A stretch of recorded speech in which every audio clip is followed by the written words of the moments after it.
presentar de cerca a lejos, Mariano Llorente y Laila Ripoll, que son autores de una obra llamada El Triángulo Azul, que ha recibido el Premio de Literatura Dramática del año 2015.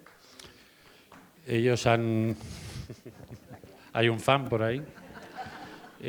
Bueno, ellos han trabajado bastante en el teatro el tema del pasado, ¿no? Y la expresión de, digamos, o han ayudado a digerirlo desde el teatro. Está Benito Bermejo, que es un gran investigador sobre la deportación de republicanos y republicanas a los campos de concentración nazis. Y está Pepita Pérez, que es hija de un deportado de un pueblo de Toledo, que no me acuerdo del nombre. De Urda. Bueno. Benito va a hacer una introducción de lo que fue la deportación insisto en lo de republicanos y republicanas, porque el otro día en el acto que hubo en el Senado, en la conmemoración del Holocausto, nadie especificó quiénes eran. Se hablaba de españoles como si alguien llegara con los ojos cerrados y los fuera cogiendo indistintamente de quiénes fueran, ¿no? Y es algo que para mí roza casi el negacionismo, ¿no? Luego el ministro Margallo habló de los colectivos que tenían que ver con el Holocausto, habló de los judíos, de los homosexuales, de los gitanos, y luego dijo, y otros colectivos más. Pues ahí metió a los miles de ciudadanos que fueron, bueno, pues que se los quitaron de en medio a Franco, entre comillas, porque era gente con una experiencia en la guerra, muchos de ellos, ¿no? Que digamos que era gente incómodamente libre a la que había que quitar de en medio. Mientras ellos hablan, yo voy a pasar este libro, que es una obra en parte de Benito y de Sandra Checa, ¿es? Bueno, pues voy a pasar este libro con una linterna para que os lo vayáis pasando y mirando o vuestro pueblo o pueblos que conozcáis, porque es muy impresionante ver. Laila acaba de mirar la Felguera en Asturias y ha encontrado a 4 deportados de allí, 2 fallecidos, uno liberado y un evadido.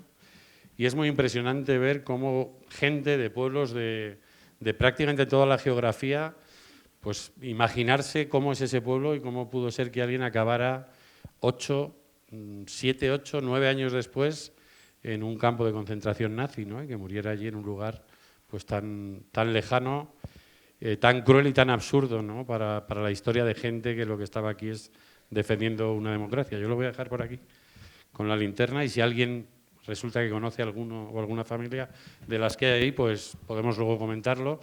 Y bueno, le doy la palabra a Benito y a todos les agradezco estar aquí. ¿Hay algún familiar más por aquí que luego me imagino que intervendrá?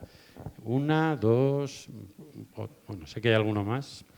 Y bueno, yo creo que es una historia que no está en los libros de texto, que vuelve a ser de estas cosas que nos parecen que están hablando de otro país. Y yo con ese libro o con la documentación que hay en ese libro la podéis encontrar en un buscador en internet. Si uno escribe el libro memorial, en el archivo del Ministerio de Cultura hay un buscador para buscar por ejemplo. Yo cuando he ido a algún instituto a hablar de estos temas, de la memoria, pues a veces es mucho más fácil que ya sea a través del pijama de rayas, pero que los adolescentes enganchen más con esa historia y cuando preguntas a 2 o 3, pues salta un pueblo donde uno va en verano al pueblo de sus abuelos y de repente se le incrusta en la cabeza la idea de que alguien de allí, ¿no? En las calles donde se comen las onzas de chocolate y se manchan las manos, pues alguien de allí salió un día y acabó después de una guerra como la española en un campo nazi. Bueno, pues un saludo a todos y también a algunos de los que conozco, de los que estamos aquí, que como bien dice Emilio, nos hemos juntado al final, pues yo creo que tenemos entre nosotros a miembros de 4 familias de personas que pasaron por el campo de Mauthausen. En la mayor parte, bueno, pues como lo que ocurrió en general con estos españoles que acabaron en estos campos, pues la mayor parte murieron, no llegaron a conocer la liberación en el año 45.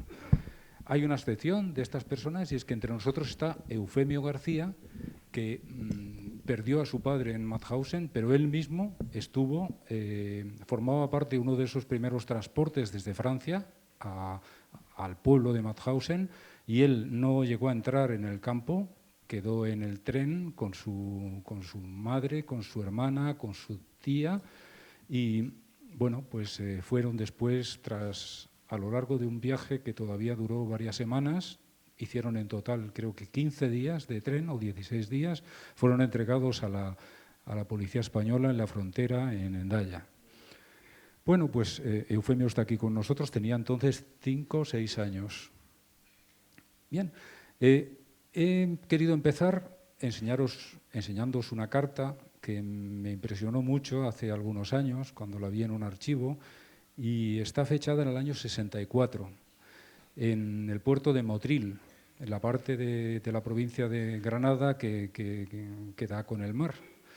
Bueno, pues tiene además, está escrita de una forma muy sencilla, pero muy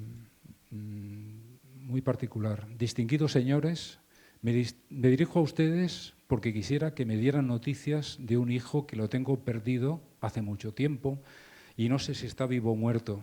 Les ruego que me complazcan y me digan lo que sea para que no me martirice más. Le da las gracias adelantadas y les ruega 1000 perdones, suya segura servidora, Virtudes Domínguez. Bien, esta carta, fijaos que está escrita 19 años después de la liberación del campo de Mauthausen, año 45, mayo del 45, y esto está escrito en septiembre del 64.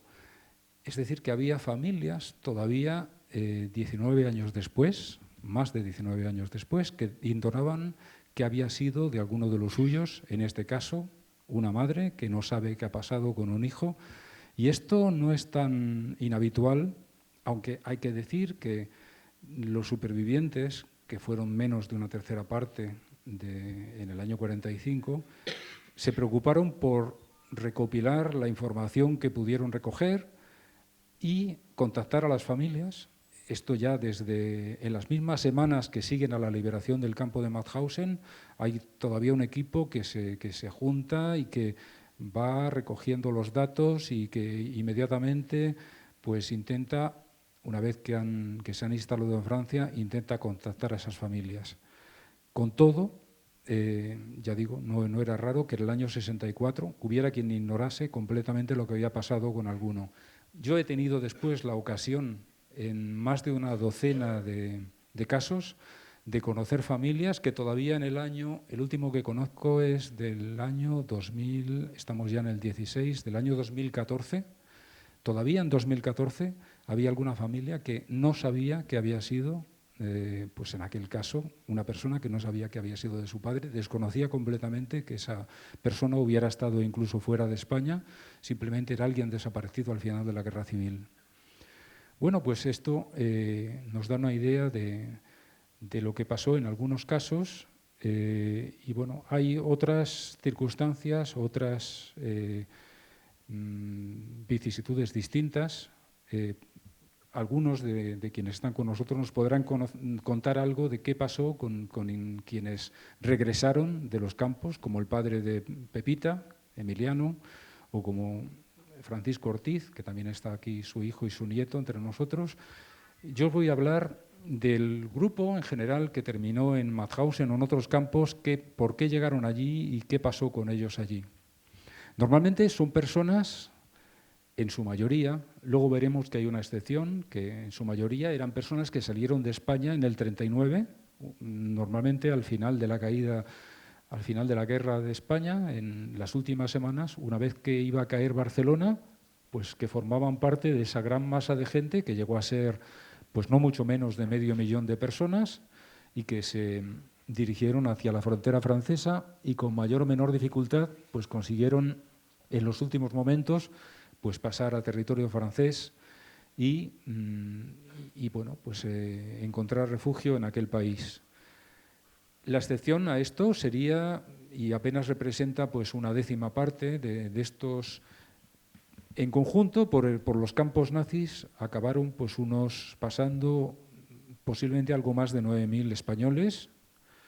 De ellos, ya digo, la mayor parte pasaron a Francia en estas circunstancias y hay una pequeña parte que ya estaban en Francia, incluso desde el principio de la Guerra Civil, que eran españoles que formaban parte de la emigración económica de los años de la primera década del siglo XX, incluso bueno, pues de los años 20, y que se habían establecido en Francia y que posteriormente pues, fueron represaliados durante la Guerra Mundial por las tropas de ocupación y que también fueron enviados a campos de concentración nazis.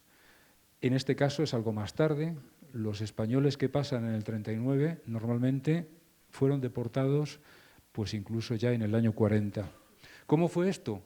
Pues en la mayor parte de los casos se trata de personas que una vez en Francia se encontraron con que el gobierno francés les puso en la disyuntiva de que o bien regresaban a España o bien accedían a enrolarse en el ejército francés, no propiamente como militares, sino formando parte de unas unidades, podríamos llamarlas auxiliares, es decir, lo que se llamó compañías de trabajadores extranjeros, que prestaban trabajos pues, al ejército, trabajos, por ejemplo, de almacenaje, de mantenimiento de edificios, de carreteras, y bueno, llevaban uniforme, no propiamente el uniforme del ejército francés, un uniforme pues, que procedía de la Primera Guerra Mundial, y bueno, eran pagados como los soldados franceses y tenían una situación, pues, por ejemplo, no llevaban armas. Y esto fue el compromiso por el que optó la mayor parte de los españoles que quisieron quedarse en Francia.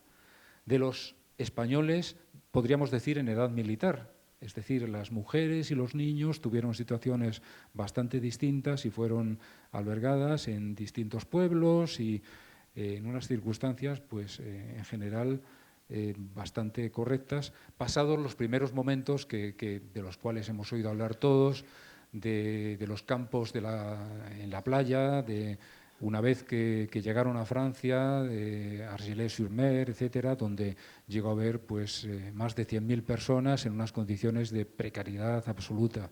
Pero ya pasadas esas primeras semanas, por ejemplo, y para estas mujeres, niños o para hombres ancianos, pues la situación pasó a ser bastante más benigna. Pero, ya digo, los hombres que no quisieron regresar a España, que los hubo, porque pensaron que no iban a encontrarse con una situación demasiado difícil, acertaran o no, pero algunos optaron por volver. Bueno, pues que quedaron en Francia, normalmente, entraron en estas unidades militarizadas, pero no estrictamente militares. Hay también algunos españoles que sí que firmaron un compromiso propiamente militar y entonces entraron en la Legión extranjera o en una situación bastante parecida a esa. Pero esto fue apenas una décima parte de los españoles que accedieron a este compromiso. Entre unos y otros, cuando llega el año 40, en la primavera del 40, y las líneas francesas se hunden ante la ofensiva alemana, pues hay posiblemente unos 10.000 españoles que caen prisioneros, como caen prisioneros pues hasta centenares de miles de soldados de las unidades de los países, Francia, pero también otros países aliados que tomaban parte en la Segunda Guerra Mundial del mismo lado que Francia. Bien, pues en un primer momento son conducidos a campos de prisioneros de guerra, a lo que llamaron en la terminología militar alemana los Stalag, y allí pues comparten el mismo destino que los prisioneros de guerra aliados, los británicos, los franceses, etcétera, hasta que, pasadas unas semanas, son diferenciados. Se les separa del resto de los presos, de los prisioneros de guerra de otros países. Hay ya desde agosto, estamos hablando entonces de mayo del 40, junio del 40, que es cuando son hechos prisioneros de guerra, y ya desde agosto, desde el 6 de agosto de ese mes, hay un tren que llega a Mauthausen con algo más de 400 españoles y que quedan ya internados en ese campo. Hasta hasta unos meses más tarde no encontramos una referencia explícita a ellas en los papeles, en los archivos, pero sí que hay una orden del 25 de septiembre, que veis aquí, que, digamos, la cúpula del aparato represivo de la Alemania nazi, lo que se llamaba la Policía de Seguridad y el Departamento Central de Seguridad del Reich, envían a todas sus antenas, a todas sus delegaciones en los distintos países de la Europa ocupada, una orden, que veis aquí la primera página, donde, bueno, abajo dice concepto, tratamiento de los combatientes de la España Roja, alemanes y extranjeros. Es decir, los prisioneros que han caído en manos alemanas en esos meses que preceden a esta orden y que las fuerzas alemanas saben que han tomado parte en la Guerra de España y los denominan como Rotspanien-Kämpfer, es decir, combatientes de la España Roja. Aquí veis en la segunda página se refiere más explícitamente a los españoles republicanos que han combatido en la Guerra de España y dice, en lo que lo veis lo que está subrayado hacia la mitad, dice en lo que se refiere a los combatientes de la España Roja de nacionalidad extranjera, que son de nacionalidad española, dice, se procederá inmediatamente a su envío a un campo de concentración. Y esto, digamos que es la primera orden explícita que encontramos en los papeles. De hecho, no hay muchas más. Hay una referencia ya de aproximadamente un par de años más tarde, fuera de lo que se refiere a la burocracia del propio campo de Mauthausen. Esta orden que veis aquí, ¿será casualidad o no? Yo creo que no. Siendo del 25 de septiembre, coincide casi exactamente en el tiempo, apenas se separa en unas horas de la presencia en Berlín de el que era entonces ministro de la Gobernación de Franco, Ramón Serrano Suñer, además cuñado de Franco, casado con una hermana de Carmen Polo, y es entonces 24 horas antes, Serrano está en Berlín y además sabemos que estuvo conversando, que tuvo reuniones con prácticamente la cúpula del Tercer Reich, aparte con el propio Hitler, con Himmler y con, digamos, algunos responsables del departamento que emite al día siguiente esta orden referida a los combatientes de lo que llaman combatientes de la España Roja. Sin embargo, hay que decir que ya desde agosto, he dicho antes 6 de agosto del 40, es decir, agosto, septiembre, pues casi más de mes y medio antes, ya están llegando españoles a Mauthausen. De hecho, el tren que deja al padre de Emiliano y en el que iba, perdón, Emiliano, Eufemio, que está aquí en la segunda fila, ha llegado el 20 de agosto. Y que, bueno, ha salido el 20 de agosto de Angulema y ha llegado 3 días y medio más tarde al campo de Mauthausen. O sea que cuando la orden se mide ya hay pues, posiblemente más de 1 millar de españoles allí. Seguirán llegando y hasta que el campo es liberado, en el mayo del 45, pues allí llegaron aproximadamente 7.300 españoles, de los cuales murieron 2/3 partes. En el resto de los campos la situación es un poco distinta. Ya es más tarde, cuando van siendo enviados españoles a campos como, por orden de número de españoles, sería Dachau, Buchenwald, Neuengamme y bueno, los que están al norte de Berlín, como Ravensbrück, y donde fueron las mujeres españolas, y Sachsenhausen, aparte de Bergen-Belsen. Bueno, pues digamos que la proporción, sin embargo, es quizá algo menor de muertos que en el campo de Mauthausen, pero en Mauthausen, dicho de forma muy esquemática, 2 de cada 3 que entraron entre el año 40 y 45, pues murieron allí. Y murieron como resultado, en su mayor parte, de las condiciones de vida extremadamente penosas que reinaban en el campo.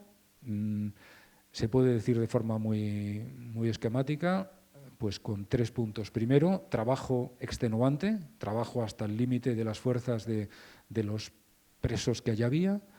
Segundo, falta de alimentación, comida pues poco insuficiente para mantener a una persona que además estaba obligada a hacer unos trabajos duros. Y por último, pues la carencia casi total de atención médica. Es como un triángulo en el que casi cada lado refuerza a los otros. Quien está sometido a trabajos duros y no come, pues está expuesto a todo tipo de enfermedades que normalmente van a terminar, cualquier cosa va a terminar con la vida de estas personas en breve. Y esto es lo que ocurría. Normalmente, pues al cabo de 3, 4, un poco más, de 3, 4 meses, estas personas morían. Pues a veces, o sea, a lo mejor en los partes de defunción que se hacían, pues no sabemos si eran reales o no, porque en algunos días hay solo españoles, sabemos que hay cerca de 100 muertos, entonces probablemente no se molestaron tampoco mucho en establecer las causas, o mucho o nada, y entonces, bueno, pues posiblemente fuera simplemente un mero trámite rellenar en unos segundos la casilla, y las causas de fallecimiento posiblemente no tengan mucho que ver con la realidad. Pero estas las circunstancias en las que murieron la mayor parte de ellos. Hay una excepción, y es que una décima parte de las víctimas españolas, que sería más o menos 5.000, es decir, de 7.300 que pasaron por Mauthausen, 5.000 mueren, y de ellos, como una décima parte, unos 450 y algo, son asesinados directamente, no en Mauthausen, sino a unos 40 kilómetros de allí, en las instalaciones del castillo de Hattem, y son allí gaseados. Y esto es lo que ocurrió pues, con no solo españoles, más o menos unos 2.000 presos de Mauthausen, pero entre ellos 450 y tantos españoles, un número parecido de presos soviéticos, un número parecido de polacos, y terminaron allí. Más o menos este asesinato mediante gas en las instalaciones de Hattem fue entre mediados del 41 y mediados del 42. ¿Por qué? Uno se pregunta por qué ocurrió esto, por qué cuando estaban muriendo de hambre y de las circunstancias tan extremadamente penosas de Mauthausen, ¿por qué los llevaban a 40 kilómetros para asesinarlos mediante gas? Pues muy posiblemente esto fuera por un motivo, y fuera que tratasen de hacerlo a título experimental. Esas instalaciones funcionaban desde casi 2 años antes, desde el año, estamos hablando de finales del 38, ya en Hattem se asesina gente mediante gas, pero no a presos del campo de concentración de Mauthausen o de Dachau, que también llevaron a gente de allí, sino a enfermos, a personas aquejadas de enfermedades que el gobierno nazi consideró pues como que aconsejaban la eliminación de estas personas. Perdonad que he dicho algo equivocado, esto ya fue desde el año 39, porque el funcionamiento de estas instalaciones es una orden precisamente que coincide con el principio de la Guerra Mundial. Bueno, pues esto se detuvo, este asesinato de enfermos, de enfermos mentales principalmente, se detuvo en el momento, ya en el año 41, porque hubo un cierto escándalo entre la opinión alemana, porque llegó un poco a ser, esto que había sido una cosa bastante mantenida en secreto, llegó a ser conocida y hubo un cierto revuelo, y en ese momento se detiene lo que se llamó la Operación T4. Pero a partir de ese momento empiezan a llevar presos de los campos, en el caso de Hattem, en Austria, empiezan a llevar presos de Mauthausen y de Dachau para su eliminación. ¿Esto por qué pudo hacerse? Muy probablemente estaban trabajando en el perfeccionamiento, en el planeamiento, en la preparación de lo que luego ha sido llamado la solución final y que se puso ya en marcha en el año 42 en territorios más al este de Austria, y fue bueno, pues lo que habéis conocido como la eliminación mediante gas principalmente, pero no solo así, de las personas, pues principalmente judíos y de algunos otros colectivos en el este de Europa, que llegó a ser, bueno, pues ya a escala gigantesca, ¿no? A escala masiva, la eliminación pues de millones de personas. Muy posiblemente tenía este carácter experimental porque además los equipos, el personal que está a cargo de instalaciones como las de Hatheim en el año 41, cuando se gasea allí a estos españoles o polacos, pues lo encontramos meses más tarde en las instalaciones del este de Europa, en Auschwitz, en Treblinka y en otros lugares encargados de las cámaras de gas y la eliminación de personas ya a escala industrial masiva. Entonces, ya digo, esto fue la excepción, pero muy significativa de que de estos españoles que mueren en Mauthausen, unos posiblemente ya personas que ya estaban moribundas porque ya llevaban meses en el campo, pues alguien opta por asesinarlos mediante gas a 40 kilómetros de allí. ¿Qué os podría contar un poquito más de estas personas que terminan en estos campos? Aquí tenéis para esa base de datos que dio lugar al libro que está circulando ahora aquí entre nosotros lo que está ahora, la base de datos que está en Internet. Bueno, pues a partir de esos datos, aquí tenéis una representación de la procedencia de esas personas en el mapa de España. Veis que prácticamente todos los territorios de España están representados. Yo creo que, bueno, todas las provincias, incluso zonas que a priori pues no son personas que no tuvieron precisamente la ocasión de huir de España después de la caída de Barcelona, porque veis en fin, hasta Canarias, o sea, hasta zonas donde desde el primer día o incluso antes del primer día del inicio de la sublevación de Franco, pues ya estaban dominadas por sus tropas. Sin embargo, bueno, pues aquí tenéis, veis que está representado más o menos los círculos rojos representan proporcionalmente el número de personas que terminaron no solo en Mauthausen, sino en los campos nazis.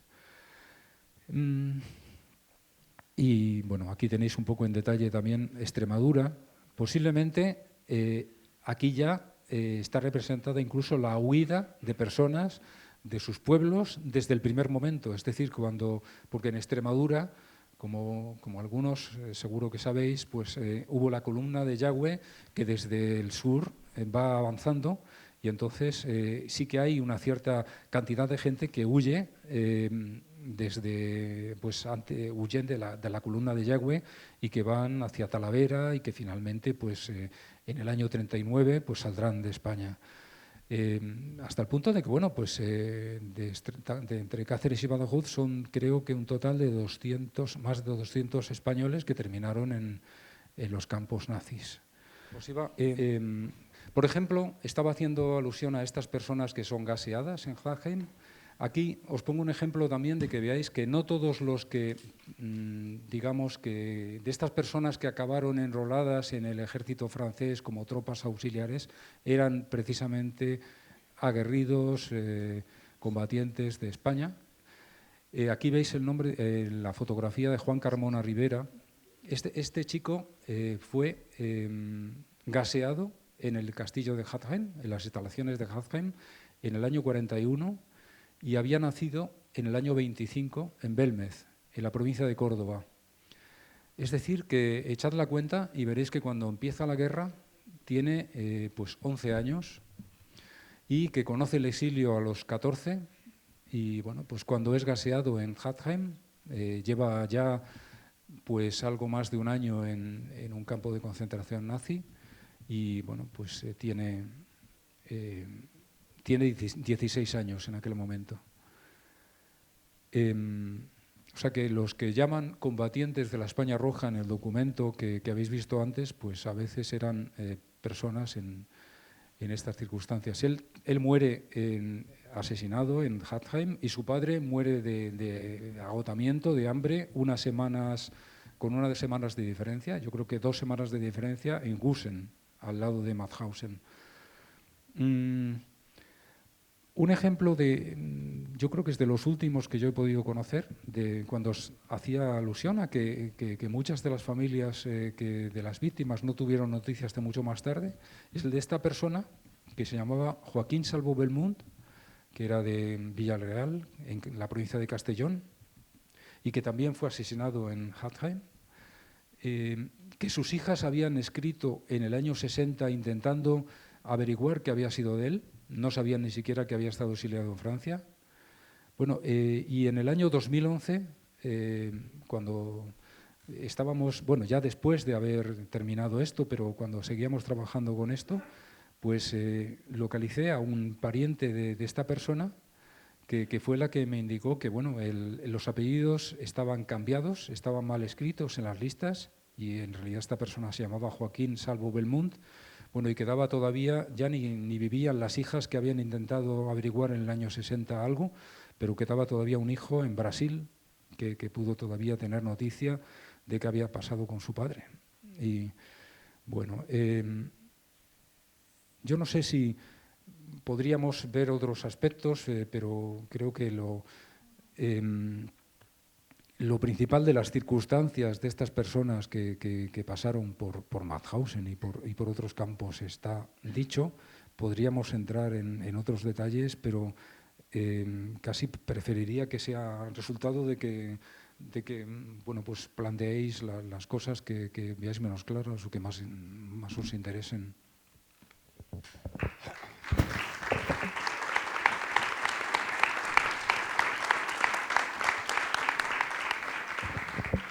Bueno, yo le agradezco mucho a Benito el haber estado aquí y todas las cosas que no ha contado, pero que ha investigado. Quería hablar ahora un poco con Laila y Mariano, ¿no? Porque ellos hicieron una apuesta bastante arriesgada, que fue hacer, no solo por el tema, el Triángulo Azul, una obra dedicada a algunas de estas o personas similares a las que hemos visto aquí, sino con un formato bastante complejo, ¿no? Que era un musical, que me imagino que ahora contarán por qué. Y que luego, digamos que dentro de esas dificultades, pues ha recibido ese premio y ahora está de gira por aquí. Y si pueden contar cuándo se puede ir en Madrid o cerca, pues... En la madrugada del 6 de agosto de 1940, un convoy repleto de cadáveres vivos, cadáveres muertos y heces hizo su entrada en la estación de Mauthausen. Este es el infierno. En él vives y en él están las muchas muertes.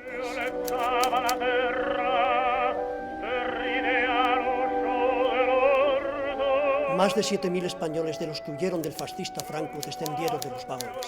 El Führer ofreció a aquellos hombres al jefe del Estado español, al caudillo Franco, pero este no los quiso. Dijo: hagan ustedes con ellos lo que quieran. Señores de la orquesta, atención, les ruego que me toquen otra canción.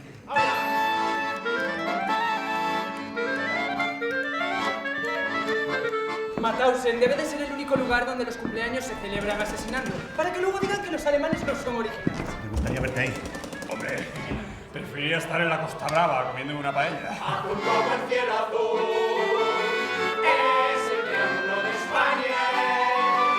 Azul como el cielo azul, azul como el cielo. Hoy he aprendido que mi raza todo lo ensucia y que sabe a delito. Eso es. Tráeme la piel de los cabecillas españoles y disfruta de este tiempo, ¿está claro? Creo que sí, señor. ¡De aquí! ¡Solo se sale convertido en humo y por la chimenea! Recuérdalo bien, mi amor. Este lugar se llama Mauthausen. Cada día que pasa, nos queda más claro que Franco nos ha dejado morir en este infierno. Hola.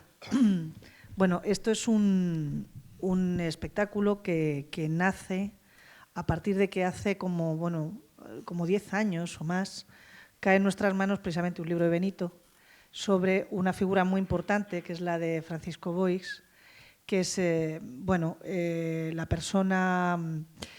las personas que sacó del campo de Mauthausen los negativos y las fotos que luego sirvieron de pruebas para los juicios de Nuremberg, entre otras cosas. Este muchacho, muy joven, entró a trabajar en el laboratorio de identificación fotográfica, en el que ya trabajaba anteriormente otro español, que era Antonio García. Y bueno, esto Benito lo podría explicar evidentemente mucho mejor que yo, que sería lo suyo. Pero bueno, el caso es que a raíz de este descubrimiento, de este personaje, empezamos y sobre todo el descubrimiento del libro, en el que se hablaba de muchas circunstancias, de muchos españoles, de personajes muy particulares como Cereceda, que era bailarín, de Celia Gámez. Había todo tipo de profesiones dentro del campo y empezamos a investigar, empezamos a trabajar y eso se cuajó en un texto teatral que fue El Triángulo Azul, que se estrenó hace 1 año y medio, sí, 2 años va a ser ya. 2 años, en abril hará 2 años, el 25 de abril, en el Centro Dramático Nacional. Y bueno, en el que el problema que se nos planteaba, aparte de hablar de toda esta peripecia de las fotografías, de toda esta historia, era cómo hablar del horror, cómo poder contar todo lo que pasó a esta gente sin acorcharnos nosotros y sin que el espectador se acorchara tampoco, porque cómo hablas de las cámaras de gas, cómo hablas del crematorio, cómo hablas de los perros, cómo hablas de la cantera, de esa cantera espeluznante por donde se despeñaba la gente, cómo puedes hablar de todo eso sin caer en algo que llegue un momento que ante tanto horror te resbale ya directamente lo que estás... Y por ahí nació el tema del musical. En el libro de Montserrat Roig, en la que habla de los catalanes en el campo de Mauthausen, se mencionaba que una Nochebuena, en el 42, los presos españoles habían pedido permiso para hacer teatro dentro del campo y que extraordinariamente se les había concedido ese permiso. Nosotros sabíamos que en Auschwitz las presas francesas, con ayuda de las polacas, habían montado un Molière, creo que fue, ¿no? El enfermo imaginario, lo cuenta Charlot Delvaux en su trilogía, y que esto lo habían hecho absolutamente escondidas, sin que nadie se enterara, porque era un acto de resistencia, era algo que podría estar muy castigado. Curiosamente, a los españoles se les da permiso para hacer esta representación y ellos, en vez de elegir, pues yo qué sé, hacer Fuenteovejuna, eligen hacer una revista, porque tenían claro que lo más importante para ellos era mantener alto mantener alto el humor, tener la moral altísima. Y bueno, como tenían todo tipo de profesiones dentro del campo, sabemos, bueno, lo que hemos leído, que hicieron uno de los forillos pintados, representaba a la Cibeles, que tenía los números clásicos de una revista, y entonces nosotros cogimos esta anécdota de la revista para poder hablar del horror dentro del campo. Hicimos una especie de revista imaginaria, porque no se ha conservado el libreto, se sabe que se llamaba El Rajá de Rajaloya, con lo cual eso nos da un poco pista de por dónde pueden ir los tiros de la revista. Habíamos encontrado libretos en el rastro un poquito anteriores de algunos que se llamaban La hija del Rajá. Debía ser una cosa muy, muy típica en aquella época, hacer cosas que tuvieran que ver con los rajás y todos los chistes de doble sentido que pueden venir, ¿no? De la palabra rajá, etcétera, etcétera.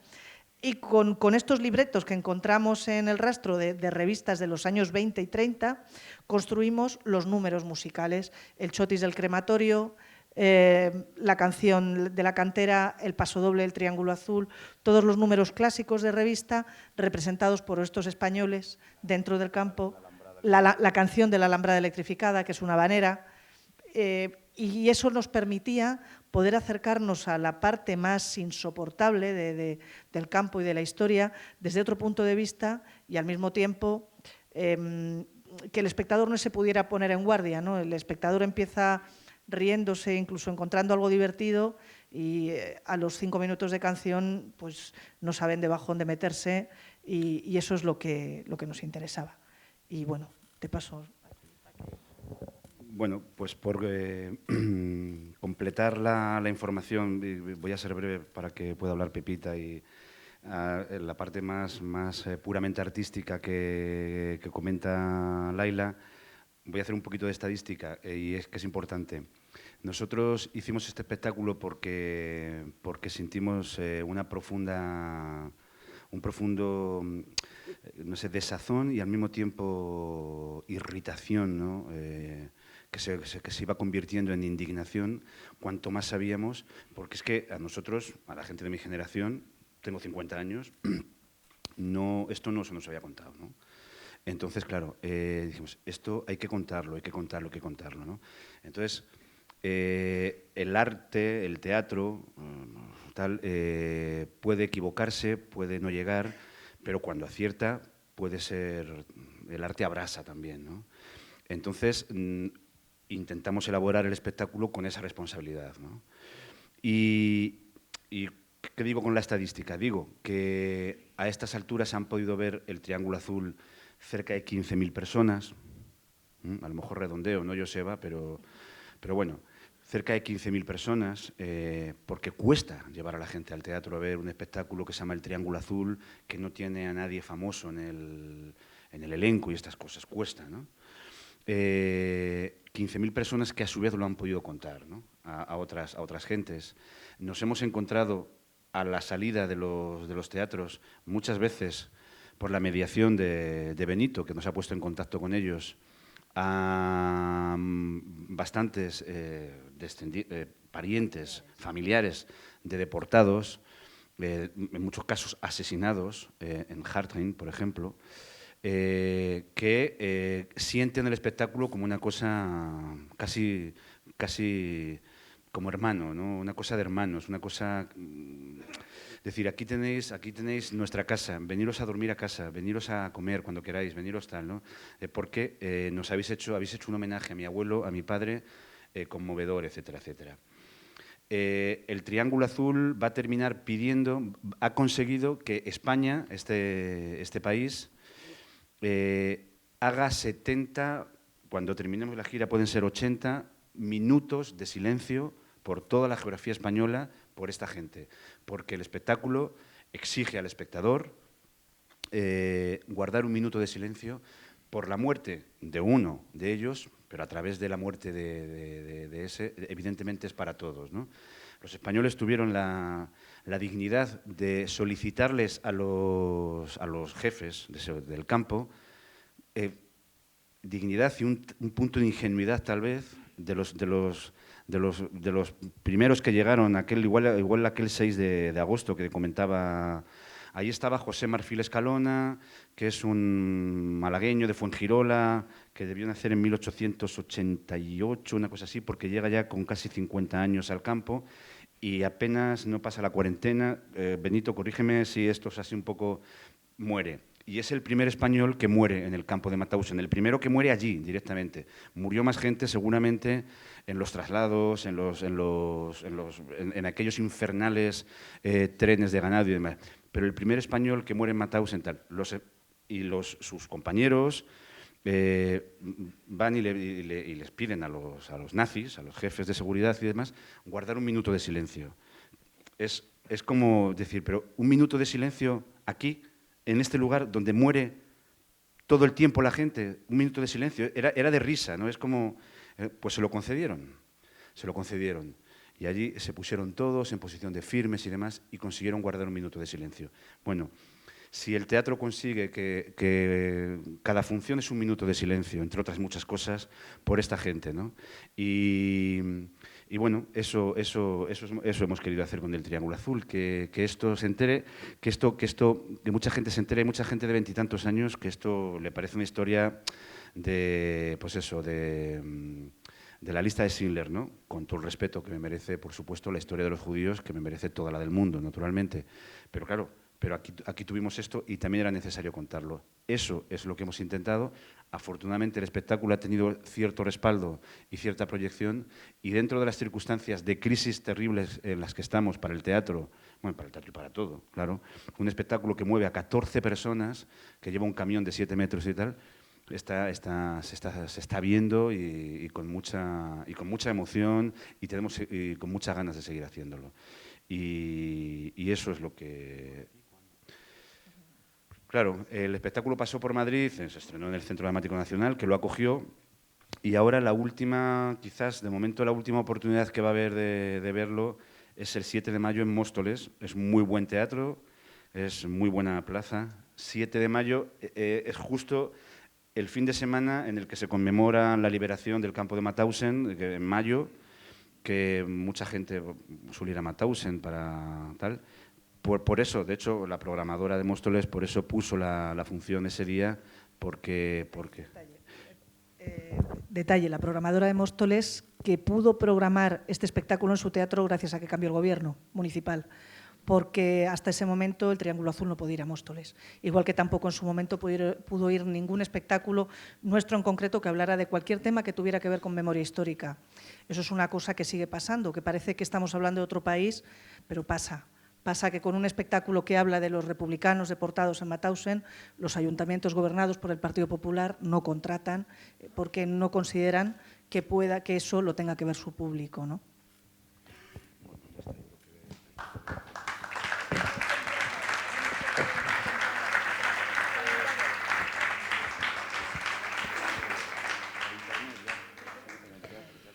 Bueno, yo decía que el otro día, en el homenaje que hubo en el Senado, el día 27, el ministro Margallo nombró a algunos de los colectivos afectados por el Holocausto. Habló de los judíos, de los homosexuales, de los gitanos y de esos otros colectivos. Y 2 días después hubo otro en la Comunidad de Madrid, en la Asamblea de Madrid, donde ni siquiera fueron mencionados, ¿no? Y bueno, eso en el fondo es una forma de negacionismo. Y bueno, pues ahora tenemos aquí a testigos presos políticos, dijo. Y entonces aquí hay testigos directos y ahora vamos a empezar a darles la palabra a esta Pepita, que nos contará un poco su historia y cómo, digamos, ha marcado su historia. Bueno, eres parte de su historia y él es parte de la tuya.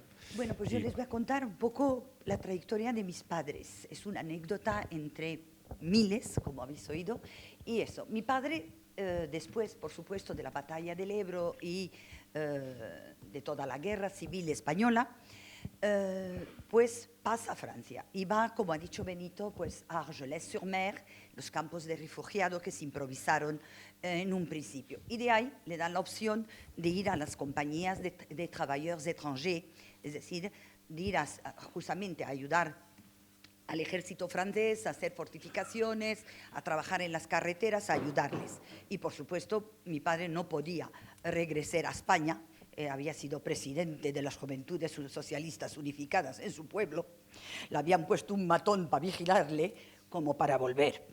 Entonces, pues decide entonces alistarse en esas compañías. Y allí, tras la batalla de Dunkerque, es hecho prisionero por los alemanes. Porque los ingleses, sabéis que vinieron con los barquitos a sacar los suyos y los demás se quedaron allí en la bolsa que había.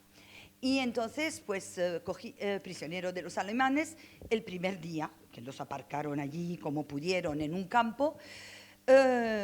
Mi padre ve una bicicleta, como estaban todavía más o menos de civil, no tenían uniforme militar, como decía Benito, pues coge la bicicleta y con un amigo, ni corto ni perezoso, cada uno coge una bicicleta y sale por la puerta principal. Bueno, esa fue la enésima invasión de mi padre, porque ya había hecho unas cuantas durante la Guerra Civil Española. Luego se refugia en el norte de Francia, en una casa de campo, cuyo marido o propietario había sido prisionero de guerra también de los alemanes. Y allí empieza, bueno, trabaja en lo suyo, porque mi padre era un campesino, y bueno, paso sobre las anécdotas entre el caballo que entendía el flamenco y mi padre que hablaba español, sobre la maravillosa cosecha de patatas, que fue una de las desastrosas de la guerra, que sabéis que por eso los franceses le dieron como apodo a los alemanes les dorifort, porque pululaban como los bichos de la patata. Entonces los llamaban así. Empieza a organizar un poco, digamos, la resistencia contra los invasores alemanes. Por supuesto, un chivatazo de un francés. Y no todos eran, hay de todo en todos los países. Y le pilla la Gestapo. Y a partir de ahí tiene una trayectoria para llegar a Mauthausen, digamos que no es la más típica, porque fue primeramente al penal de Los en Lille, en el norte de Francia, luego al penal de Saint-Gilles en Bélgica y luego a Aquisgrán, también a otro penal. Y ya desde Aquisgrán, en Alemania, le trasladan en un tren de estos de ganados a Mauthausen, como dice Benito. Y allí llega en el 42, si me fío de tu libro. Bueno, y bueno, del 42 hasta el 5 de mayo de 1945 estuvo en Mauthausen.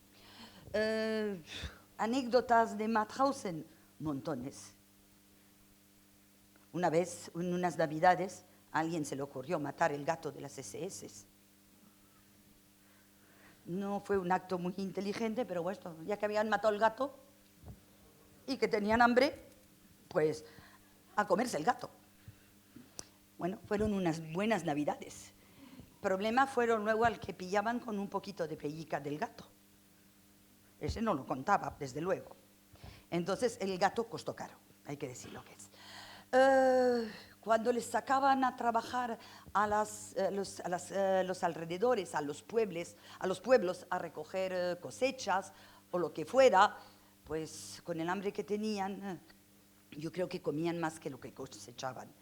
Se ataban los pantalones abajo y por ahí, por la bragueta, como decía mi padre, se metían pues, las judías verdes que cosechaban o lo que fuera para traer también a los compañeros del campo lo que podían, porque claro, no era con 2 patatas que les servían en el gorro o un poquito de unos pedazos de remolacha, pero la remolacha que se daba a comer a los animales.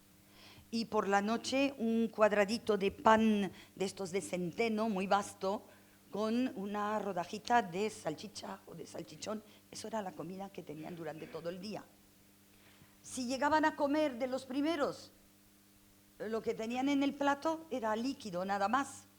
Si llegaban de los últimos, a lo mejor tenían un poquito más de suerte y tenían pedacitos de patata o de remolacha que se habían decantado al fondo de las ollas o de lo que fuera. Bueno, Mauthausen, hay que decir que fue un campo que se liberaron ellos mismos. Es decir, que los americanos llegaron después, una vez que se habían liberado. En realidad hubo presos de Mauthausen que agarraron la ametralladora de los alemanes y se fueron a disparar al lado de los americanos. Cuando vieron llegar esos fantasmas de hueso y piel, se quedaron pasmados. En Mauthausen, como en todos los campos, estaba prevista una solución final, es decir, los alemanes no querían testigos.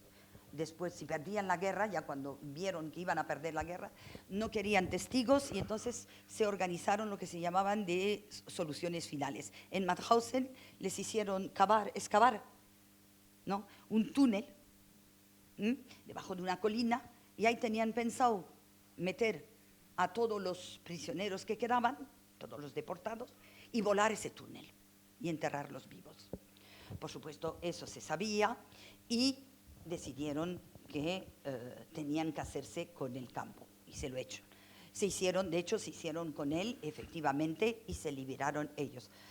Papá me dice que cuando llegaron que cuando llegaron los americanos al campo no se les ocurrió nada mejor que meter alimentos, pero cerrar las puertas del campo para que no pudieran salir. Y mi padre dice que A los 5 minutos de entrar la primera carreta con el primer caballo, del caballo solo quedaban los cascos. Se lo comieron. La gente se tiró de cabeza a las ollas de comida y a veces se quemaron. No hablamos luego del hecho de que esos estómagos que habían pasado tanto hambre no estaban acostumbrados a comer en cantidad, y entonces la mayoría, dice, hubo más muertos el día de la liberación que había habido con cualquier día con los alemanes. Los españoles habían pasado la Guerra Civil Española, eran presos políticos en general, estaban muy bien organizados, cogieron las raciones alimenticias, las metieron a las barracas y fueron dando de comer poco a poco a todo el mundo, dosificando para que efectivamente la gente no muriera de disentería, en fin, de todos los problemas que les podía plantear eso. Bueno, entonces, después de liberarse de los campos, mi padre, por supuesto, pide asilo político a Francia. Y entonces se va a Francia.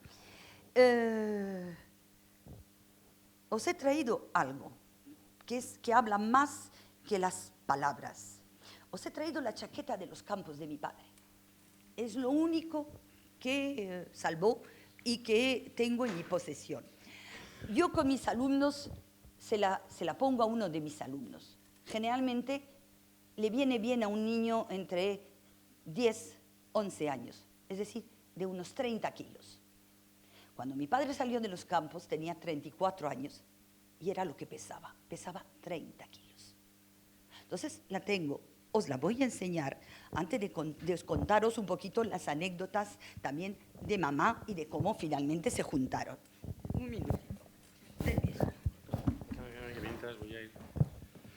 Una propuesta que voy a lanzar yo aquí es que quizá en esta universidad no se ha hecho todavía ninguna actividad extraescolar y igual deberíamos ir a Mauthausen en mayo. Yo lo digo así porque es posible que igual se nos ocurra organizar un viaje para quien quiera ir, ¿no?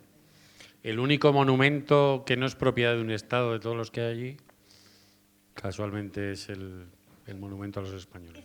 No sé si habrá entre los espectadores un niño que más o menos sea de este tamaño. Esta era la chaqueta de mi padre. Efectivamente, yo lo he hecho en papel, es su número, perdón, gracias. La de abajo, está abajo. Anímate. La de abajo. No. Abajo. Mira. Vamos a ver, pero yo creo que con eso no te va a entrar. Por lo que yo veo. Si puedes, si estás presentable debajo.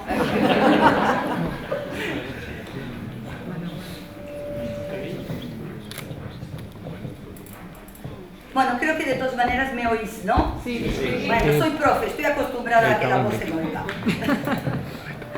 No lo estaba el micrófono. Muy bien. Sí, incluso tú, no sé si conseguiremos un poquito, a lo mejor. Muy bien, pues el 3609 era el número de mi padre del campo de Mauthausen. El triángulo azul era el triángulo de apátrida, porque, como os dijo Benito, Ramón Serrano Suñer, cuando le preguntaron los alemanes, cuando los nazis le preguntaron,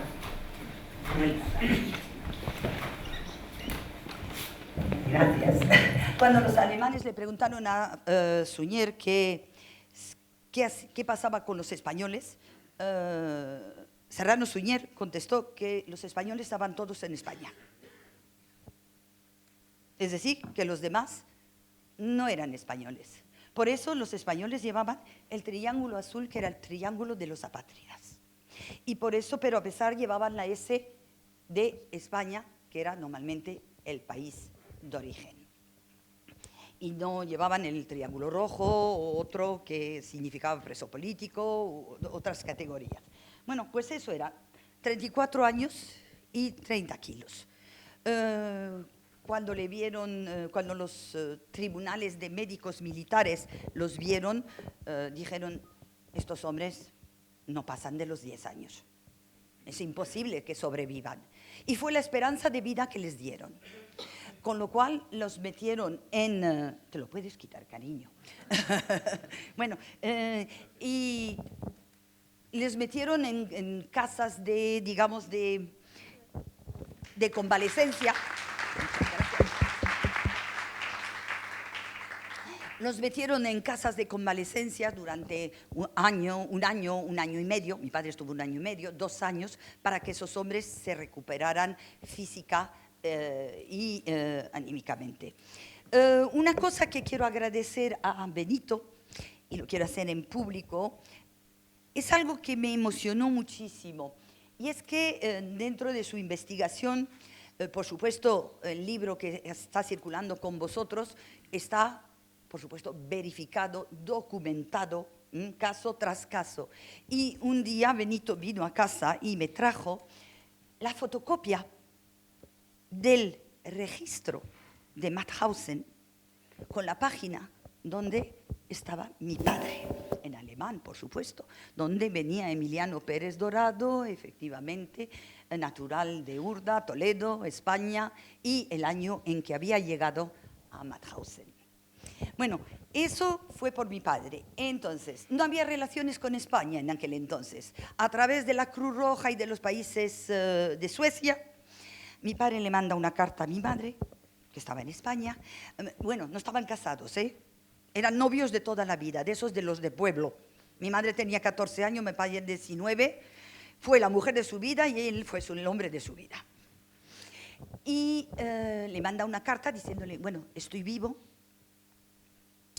procúrate un pasaporte para venirte a reunir conmigo a Francia porque yo no puedo regresar a España.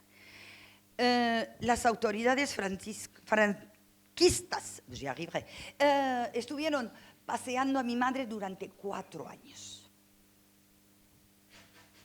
4 años de, cuidado, hablamos de la posguerra española.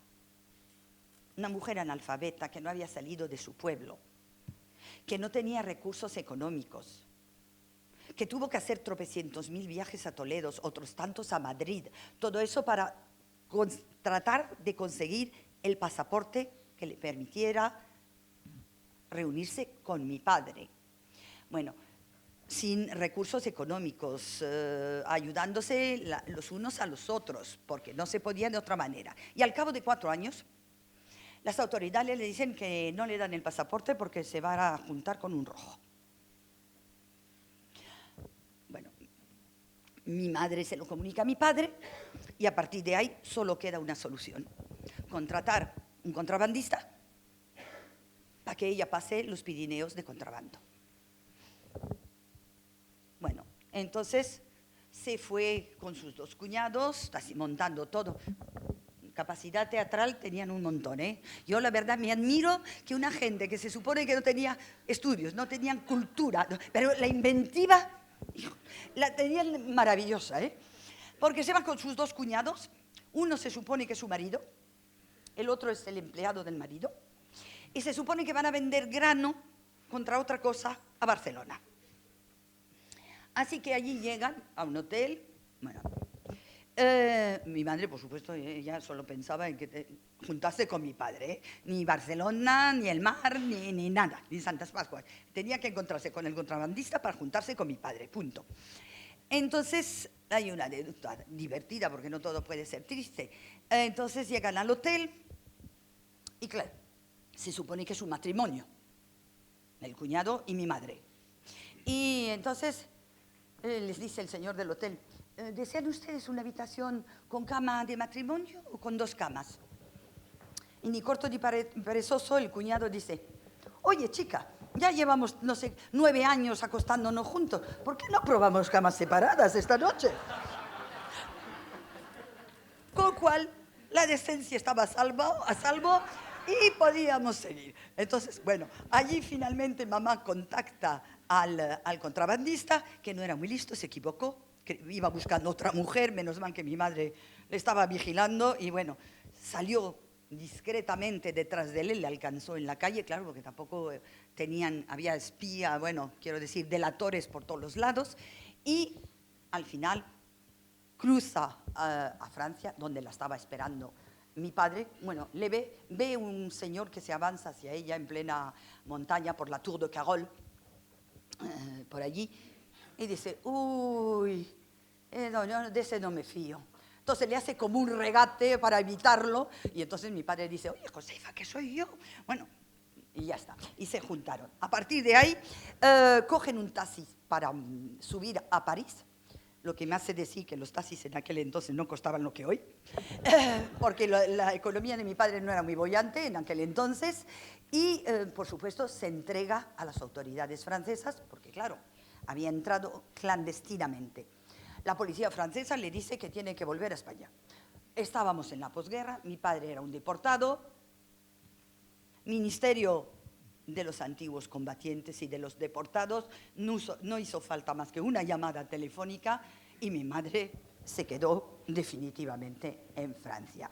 Esto era en el 49 y pues, se casaron. En noviembre del 49 se casaron en Rueil-Malmaison, donde vivió la esposa de Napoleón I. Y luego, en noviembre del 50, vine yo, que mi madre estaba convencida que iba a ser un chico. Pero en fin, le salió el tiro por la culata. Y digamos que, bueno, otra anécdota, mi pobre padre, como esperaba a su mujer, estuvo ahorrando los cupones de las tarjetas de, ¿cómo se dice?, de carte de ravitaillement. De racionamiento, gracias. Entonces estaba el pobrecito ahorrándolos para que cuando ella llegase, pues tuviese pues, azuquitar, bueno, un poquito de café, en fin, todas esas cosas que escaseaban todavía en la posguerra. Y yo creo que el día antes de que llegara mamá, se acabaron las tarjetas de racionamiento. Afortunadamente les dieron digamos, la comida que equivalente a los cupones que tenían y nadie salió perjudicado. Pero bueno, pues digamos que esa fue más o menos la trayectoria de mi padre y de mi madre, como la de muchos otros. Y bueno, pues nada.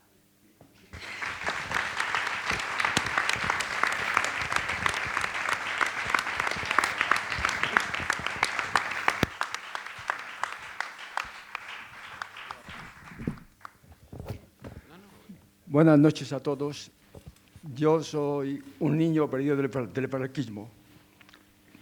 Primero, porque me retiraron por tener las ideas de mi padre, que era republicano.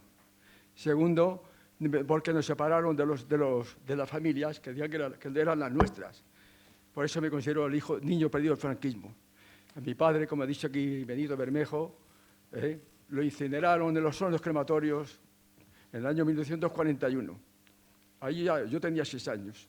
Íbamos, en el convoy 927, íbamos mi hermana con 3 años, mi madre, una hermana de mi padre con 11 y yo.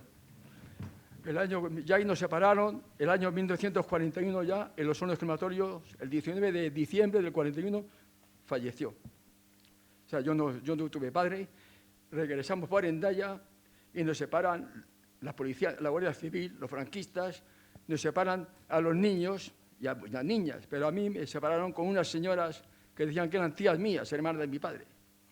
Mi madre no quería a todo cuesta, dice, llévate a la niña, y ella, los niños. Entonces, total, me llevaron con ella y resulta que a los 7 años me ingresaron en una celda. Con 7 años, señores. ¿Por qué? Porque me trataron muy mal. Me pegaban, me castigaban sin saber cómo ni por qué, sin cenar ni comer. Me escapé de su casa, me fui y la Guardia Civil intervino. ¿Ese niño qué hace? En un tranviario. ¿Este niño qué hace aquí? Él sabrá dónde está. Yo no quiero ir con mis tías. Me pegan mucho. Total, como pertenecía al Tribunal Tutelar de Menores, porque estamos fichados cuando vinimos de la Hendaya, estos son republicanos, pues entonces me llevaron a un colegio, aquí en la Sagrada Familia en Madrid, en la calle Fernández de los Ríos 37, o en el colegio, eso es otra cosa, entidad de la comunidad, creo. Porque digo que a los años, para reconocer mi partida de nacimiento, que me pedía Benito, por la embajada francesa, pues ya fui al colegio. Igual que aquí he estado yo desde los 7 años hasta los 16. Sigo la juerga, la fiesta. A los 16, como no pueden sacarme mi familia, que yo no tengo padre ni madre, mi madre la había separado con otro, se fue a otra tierra con mi hermana. Y ahí se casó con otro señor y tuvo 7 o 8 hijos. 5 o 6 hijos tuvo en 8 años. Total. Que entonces me trasladan a Valencia, al San Francisco Javier, en Valencia. Allí estaba yo, ya tenía 16 años de Madrid. Y me meten esa noche, me meten en otra celda, señores. ¿Por qué? Hoy día, sabemos, un niño con 13 años, perdónenme si hay alguno, han matado a una persona mayor y no le hacen nada. Y a mí con 6 años en la cárcel, o sea, en una celda, sin comer. Por eso yo digo que he pasado mucha... Yo no he conocido a mi padre.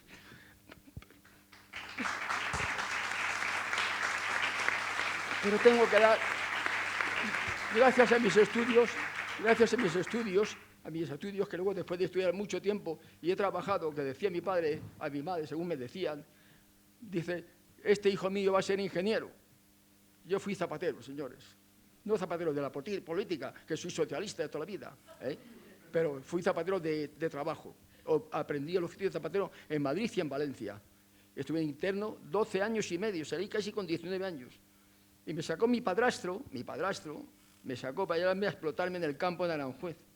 Y me decía la madre superiora que yo cuidaba un poco de los niños pequeños del colegio, con otro señor que era celador y día su sueldo. A mí también me pagaban por trabajar en la zapatería. Comía, bebía y dormía y todo, o sea, bebía el agua, claro. Y bueno, y resulta que me sacó, dice, Jaime, porque a mí me conocen por Jaime, porque es que yo me podía haber puesto Jaime como me llama todo el mundo, pero gracias a mí, o sea, por mantener la idea de mi padre y recordarle, he puesto Eufemio como él. Mi padre se llamaba Eufemio García, y yo García Álvarez, fue mío. Y me dijo, Jaime, me conocía la madre, sí, te salvas, te vas del colegio porque tienes buen comportamiento, si no tienes que estar aquí hasta los 21 años. Sí, señores, salí del colegio, pero esa fue una desgracia más grande porque yo mi vida era el colegio. Ahí aprendí la educación, la formación. Hoy día, modestia aparte, me he esmerado también en asesorar e informar a mucha gente de las cosas que sé. Gracias a Benito, que dio con mi paradero, he recibido una indemnización por los crímenes de guerra no de España, sino de Francia, que fueron los que se hicieron responsables de que ellos fueron los responsables de llevarnos a los padres y a las madres y a los niños allí, a Alemania, y luego dieron la catástrofe y las muertes que vinieron. Por eso Benito Bermejo ha dado con mucha gente, y yo me he quejado en algunos sitios de que la prensa, la radio, la televisión no ha informado nunca de mis derechos. Nunca, nada más que este señor historiador, y hoy es amigo mío. Le agradezco mucho todo lo que ha hecho por mí y le mantengo como un amigo. Gracias.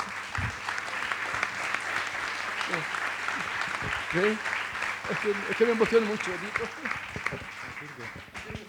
Pues mira, gracias a que te llamas Eufemio y que no había en la guía de teléfonos en Madrid, porque yo no sabía si ese señor tenía hijos, pero se me ocurrió llamar porque... Cuando hablo de estas cosas, pero... Es que me emociono, cuando hablo de estas cosas me emociono mucho, porque es con que tengo 81 años, yo lo que he pasado... Ayer estuve con un hermano mío, hermano de madre, que es hermano, aunque muchos dicen que hermanastro no, hermanastro es cuando es de otro matrimonio. Yo de esas cosas he estudiado mucho y es hermano de madre, y hermano de padre, o hermano de padre y madre. No, hermanastro, ese es un hermano mío. Su madre y la mía la misma, o sea que es hermano. Bueno, pues, y claro, se extraña y dice, ¿cómo te llamas tú, Jaime? Digo, yo, Eufemio, ¿pero cómo? Pues, digo, sí, y a cualquiera que pregunte usted, Jaime, he estado con Jaime. ¿Quién es ese señor? Digo, con Eufemio. ¿Quién es ese señor? Ese soy yo. Para los amigos, ahora para Hacienda y las cosas son, y el banco son Eufemio. Bueno, pues, no obstante, ya digo, Benito dio con mi paradero, tuvimos suerte, por el teléfono, sin conocernos para nada. Llamó un teléfono hasta que dio con mi paradero. Y me citó a su casa, allí fuimos, nos conocimos, y gracias a él cobramos esa indemnización. Ahora, no obstante, yo tuve que, con mi sapiencia, y saber y entender y leer, en la embajada francesa me trataron mejor que la española, señores, aquí en España. La embajada francesa, el consulado francés. Una vez estuve con él, pero 3 veces he estado yo, solo. He escrito cartas a Ginebra, que era Genevebe, la Cruz Roja Internacional. He escrito cartas a Alemania, a Caen de Francia, para ver mis derechos y la partida de función de mi padre, porque la que me pedían, la partida de función y la partida de nacimiento mía, ¿sabe? Ya digo, después de todos esos años, y yo, no obstante, el año 2007, que ya lo cobré, y mi hermana también, mi hermana está en Bilbao, en Baracaldo, que la llevé yo cuando murió nuestra madre, la llevé allí, pues mi madre estuve, que no les he dicho, con mi madre estuve nada más que unos meses. Yo salí del año 53 del colegio, en abril, y en mayo, en abril o mayo del 54, estaba yo en Bilbao y ya murió mi madre. Me quedé tan compuesto, o sea, ahora más tranquilo que cuando he contado el otro. Yo tenía... Cuando tú pasas por la estación de Mauthausen, tenías... Yo de Mauthausen tenía 6 años. 6 años. El Mauthausen tenía 6 años. Me salvó la edad. Porque hicieron bajar en aquel vagón el convoy del 927, que fue el primer convoy el 20 de agosto de 1940, hicieron bajar a todos los hombres mayores de 13 años. Según lo que he leído yo, niños con 14 años o 15 decían, yo quiero ir con mi papá, que tengo 14. Iban con el padre. Pero nosotros nos salvó la edad. A las mujeres, las niñas y los niños nos salvó la edad y nos fueron, regresamos a España. Y eso es lo que pasamos, todas las calamidades que pasamos. He sido muy pobre. En Aranjuez, cuando salí del colegio, me junto con 10 personas, con 35 metros cuadrados, sin agua, sin luz, sin váter. Señores, eso era vivir. Era la esclavitud que teníamos. Por eso yo siempre he dicho que he sido un niño perdido del franquismo, porque me separaron de mis padres por sentir la ideología que tenía. Porque me siguieron unas señoras, ¿cómo es posible que esas señoras, tías mías, lo pongo ahí en las cartas que les voy a dar a algunos, ¿cómo es posible siendo papá? Yo escribo una carta que tiene Benito, una revista que escribo todos los años en la parte de la Vera, de Cuaco de Justes, alguno lo conoce, por ahí a ver el monasterio. Escribo todos los años unos artículos sobre mi secuencia que he pasado en la vida. Y ahí, ¿cómo es si son tías mías, cómo me han tratado tan mal? ¿Veis? Y son tus hermanas, papá o padre. No lo puedo concebir, señores. Ya digo, hoy día estoy bien de salud, un poquitín cojo, quedé cojo inválido de una pierna, sin trabajo, sin trabajo, sin padre ni madre, y yo en Bilbao solo me pude mantener y criar. Y me atendió mucha gente mucha gente pobre en Bilbao, me atendió muy bien, hasta que ya me recopilé con mis hermanos en la Puebla de Montalbán, y ya, en fin, empezó otra vida, ya me casé y todo lo que tengo ahora. Y luego yo estando en Cáceres, en la provincia de Cáceres, escribí una carta al periódico del Hoy de Extremadura, y aquí está también Benito, que le dije, mándame los de Cáceres, los de Badajoz, para que tengan. Yo escribí, y gracias a mí también, esto es una cadena, han percibido señores que yo no conozco, y me la han llamado por teléfono, dándome las gracias, porque yo, aquí tengo unas cartas que las entregaré, que si alguno de ustedes, amigos o conocidos, han pasado por la misma circunstancia que yo, pues aquí estoy yo para responderles, asesorarles, informarles de todo lo que pueda hacer. Muchas gracias por todo.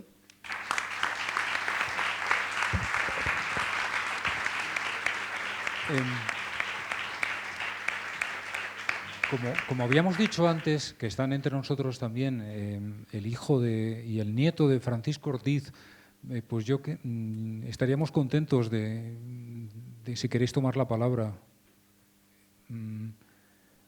Espero que...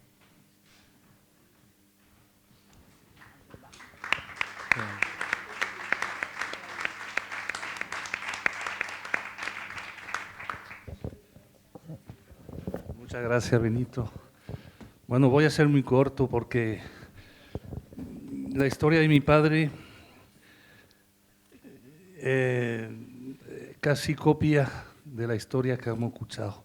Solamente cambia la matrícula, que es 42-45. Pero la historia más o menos, porque lo cogieron la Soma, tuvo 2 intentos de evasión y se encontró a Mauthausen. Y allí, pues, la organización de los españoles fue tan fuerte que bastantes se salvaron. A mi padre le pegaron, lo dejaron por muerto y los camaradas lo cambiaron por un cadáver, lo escondieron en el campo ruso y lo curaron. Para curarlo le daban pasta mezclada con leche y azúcar. En toda su vida después no probó las pastas. Y bueno, pues es un orgullo. Muchas gracias, Benito, por la atención, porque yo no pensaba estar aquí esta noche, pero mi hijo me trajo, que mi hijo también está muy preocupado por la historia de su abuelo y hace conferencias y bueno. Y tuve el gran privilegio, yo soy músico, yo soy concertista, y tuve el privilegio este año para el 70 aniversario de tocar en el campo de Mataosen en un concierto a la memoria de mi padre y sus camaradas, de todos, porque no es solamente él, son todos. También hicimos un homenaje a la señora Anna Pointner, se puso un monumento, tuve el honor de tocar también para esa ceremonia. Y bueno, pues es una historia. Y lo que puedo decir, para ser corto, es que me afecta mucho hoy día las imágenes que se ven, esas imágenes que se ven de la inmigración tan fuerte, porque son las mismas imágenes que en el 39, que en vez de estar en blanco y negro están en color, pero son las mismas imágenes. ¿Qué pasará con el humano para que no aprenda? No sé. Y bueno, pues historias y anécdotas se podría contar un montón. Mi padre, sí, bueno, dice concierto a Mataosen porque una ocurrencia mía. Mi padre trajo del campo cositas. Tenía un jersey tejido por 2 polacos con rayo de bicicleta. Lo he conocido toda mi vida, ese jersey. Un mechero que se lo regalaron fabricado en el campo, un mechero fabricado que se lo regalaron para su 23 aniversario. Y una pistola, que robó 2 pistolas a la SS. Y una la guardó toda su vida. Y hasta me costó cuando mi padre falleció con 96 años, no hace 3 años. Y por eso tú pudo testimoniar bastante, Benito lo ha entrevistado en casa y bueno. Entonces entregué la pistola, lo que me costó tirar 1500 kilómetros con el coche porque no podía ir a un vuelo. Y digo, ofrezco esta cosa para el museo y una bandera que es, ahí está.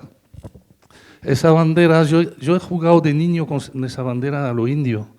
No sabía, esa bandera estaba tirada en una parte de la casa, un granero, y está firmada por mi padre, pero también sus compañeros. Cuando Zapatero fue a Mataosen, se la llevó y la devolvió a mi padre con una carta que cuando la leo, voy a llorar también. Es terrible porque no se va esa emoción del señor que habló antes. También mi padre terminaba siempre así, llorando porque la emoción es tan fuerte. Entonces esa bandera la tengo guardada y doy concierto, tengo un programa de la memoria y donde vaya a tocar ese programa regalo un facsímil de la bandera. Y esa bandera pues tiene mucha historia, es muy simbólica. Y bueno, pues no sé si tú quieres decir algo, porque se podría hablar horas y horas. Buenas tardes. Primero,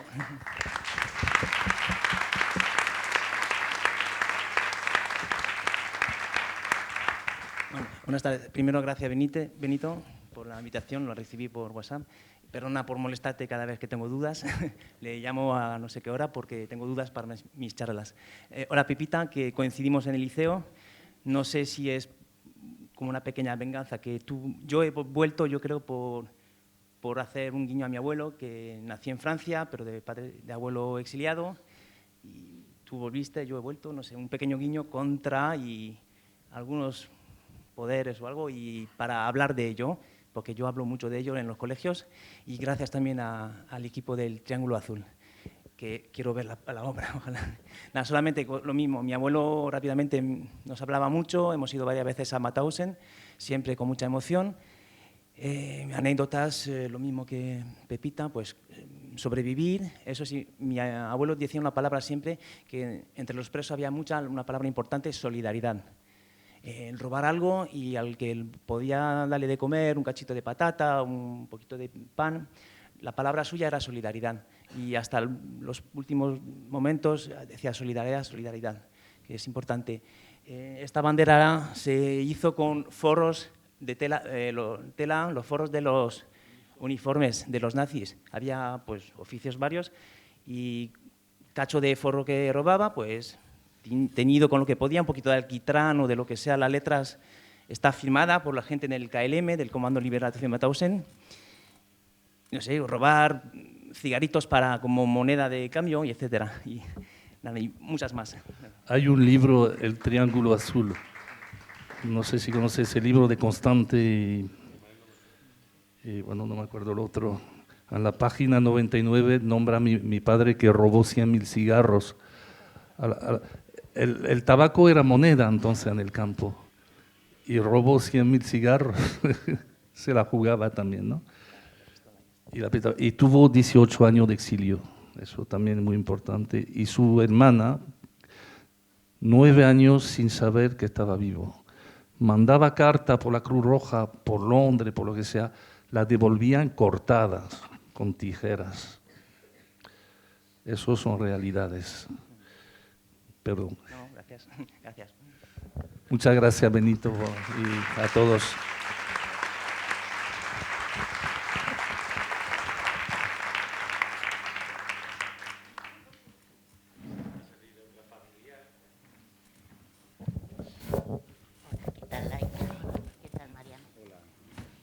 Bueno, yo también soy familiar de deportados.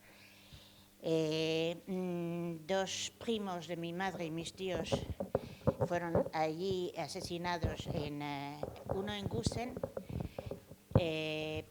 según algún testigo y mi tío lo que supo, que mi tío sobrevivió, fue una pataleta que pilló, y una pataleta nada más llegar a Gusen pues significaba morir de mala manera.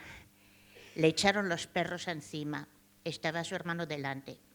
A su hermano le llevaron al castillo de Hartem, duró 11 meses y allí se hacían experimentos humanos. Al final, pues esto fue gaseado y duró pues desde marzo hasta diciembre, con lo cual con un poco de imaginación, de dolorosa imaginación, piensas cómo sería ese dolor tan prolongado, que por supuesto no daban una aspirina, que se aprovechaba todo de los cuerpos que había allí, el cabello para hacer mantas, la piel para hacer sofás, recubrir sofás o pantallas, con los huesos era calcio para el cultivo, la grasa para hacer jabón. Hay muchos lugares de horror. Mi tío murió en el 86, pero como dice Pepita, después de la guerra pues tuvieron bastantes, les concedieron bastantes favores, ¿no? Tenían más cartas de racionamiento que los demás, pudo vivir una serie de años felices, ¿no? Pero en el 49 hubo lo que se llama el programa Bolero Paprika. Y a mí digamos, una cosa que veo, cómo fue lo de después de la guerra, cómo fue el tratamiento para unos, para los verdugos y para las víctimas. El después de la guerra, se dice, bueno, la guerra terminó en el 45, los españoles llevaban desde el 36 todos esos años sufriendo, combatiendo, resistiendo o muriendo, algunos de peor manera que de otros. Pero en el programa Bolero Paprika, en plena Guerra Fría, que no era la guerra de James Bond con los rusos, sino que esto fue un programa que aceptó el gobierno conservador de Francia para satisfacer a los americanos, y entonces a todo aquel que se movía, bien fuera polaco, húngaro, español o lo que fuera, pues acababa siendo deportado, bien sea a la isla de Córcega, que no era tan bonita como ahora, o en Argelia, a los confines del desierto. A mi familia, a mis tíos, se les ocurrió, tanto al que había estado en Mauthausen 4 años y 1 mes, como al menor que entró que fue separado de su madre y hermana, mi madre, en Argelès-sur-Mer, pero él, como acababa de cumplir 13 años, fue considerado adulto y lo separaron y lo pasaron al campo de Saint-Cyprien. Lo reclamó una familia de campesinos para poder trabajar con ellos en una granja, pero esto fue de la resistencia y pasaba notas, pasaba pequeños paquetes, etcétera, ¿no? Fue realmente un héroe. Esos dos, el mayor y el pequeño, esto se les ocurrió con otros anarquistas de Lyon, lo que después sería el juicio de los 89 anarquistas de Lyon, pues preparar un atentado a Franco. Y claro, desde los inicios, el famoso furgón de correos pues fue un fracaso. El pequeño fue considerado suicida de un tiro en la espalda. Está en una fosa común en Francia, en Lyon.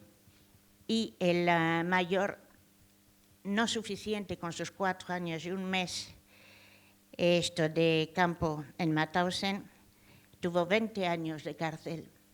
No llevaba armas, no llevaba nada, solamente era cómplice de un asalto que fracasó y cumplió 20 años, los mismos que Albert Speer, el arquitecto de Hitler, que diseñó los campos de la muerte.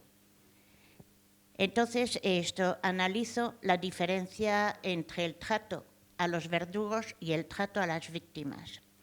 En el juicio de Nuremberg, varios jerarcas fueron condenados a muerte. No me gustan esas condenas de muerte, rechazo cualquier condena de muerte. Y otros fueron absueltos. ¿Qué precio puede tener un deportado como víctima frente a los familiares hijos de los jerarcas? Los hijos de los jerarcas pudieron cambiar de apellido para que no fueran señalados por el dedo, pudieron cambiar de ciudad, pudieron tener atención psicológica en el año 46, que nadie hablaba de psicólogos, y heredaron las fortunas de sus padres mal adquiridas. Las víctimas, hasta los años 70 y tanto, corrígeme, no recibieron una reparación que se merecían. El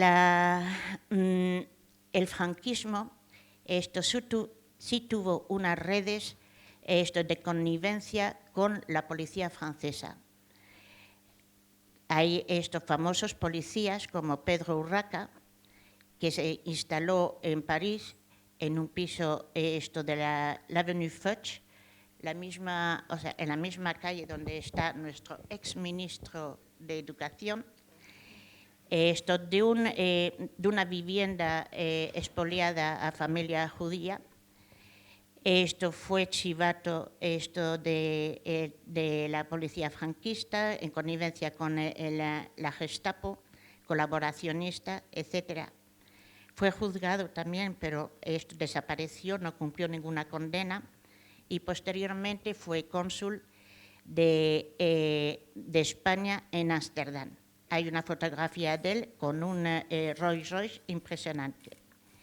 Es decir, la amargura que hay es la impunidad, sobre todo para los deportados españoles. La impunidad en este territorio. El año pasado, 70 años después, de la liberación de Mauthausen, que como decía Pepita,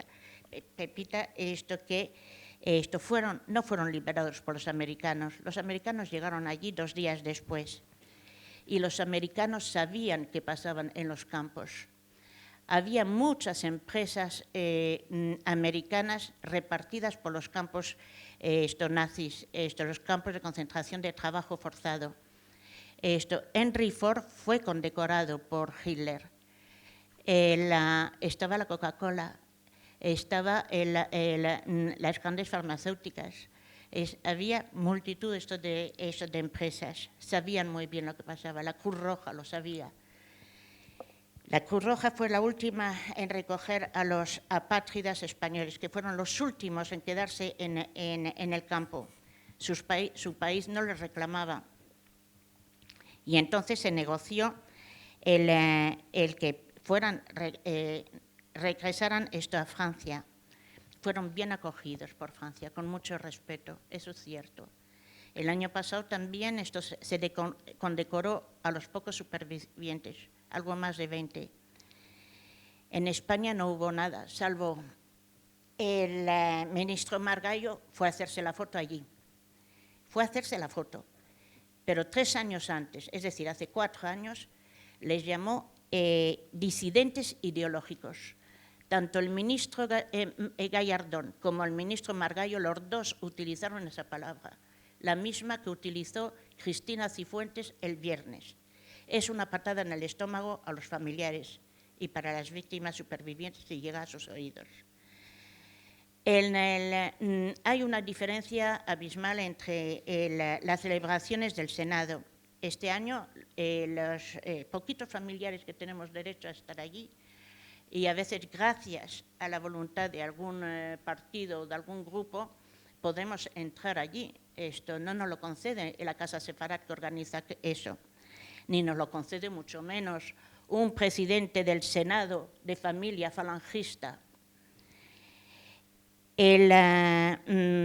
Hemos visto que por vez primera una persona delegada por la Comisión de la Verdad ha podido hablar.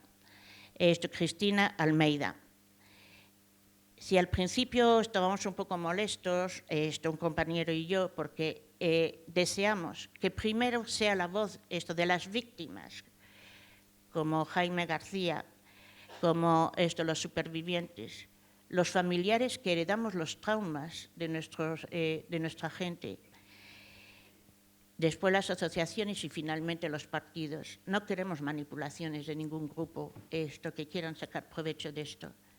Pero el año pasado realmente fue un año triste cuando el 12 de mayo en las Cortes españolas el PP se negó a reconocer a los deportados españoles, manoseando la foto de Mauthausen, que para mí es sagrada. Y lo peor de todo, el PSOE se abstuvo. El PSOE traicionó figuras del PSOE en los campos, anónimas, o como Semprún en Buchenwald, o como el que había sido el Largo Caballero del campo de Sachsenhausen. A mí eso me deprimió realmente muchísimo. Y cuando celebramos el 5 de mayo, el día de Mauthausen, en la universidad hay un monolito. No puede ser en otro lugar, porque la derecha no lo ha aceptado y tiene que ser en el campus, en un lugar, digamos, independiente. Invité a cantidad de senadores, de diputados, de instituciones, incluso un senador del PSOE con familiares desaparecidos en Baleares, me dijo que su agenda estaba completa, no tenía tiempo. Y entonces escribí un artículo. 70 años después, los deportados españoles no caben en una agenda.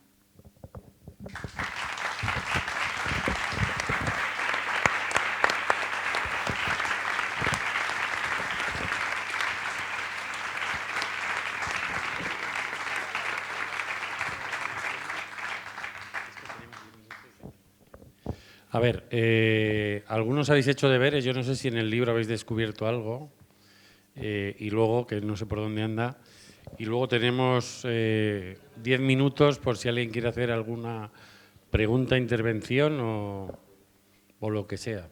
Y luego está por ahí Luis Pastor, que yo no sé si cantaría una canción. ¿Sí? ¿Sin guitarra? Pues venga. Ya, pero no tenemos...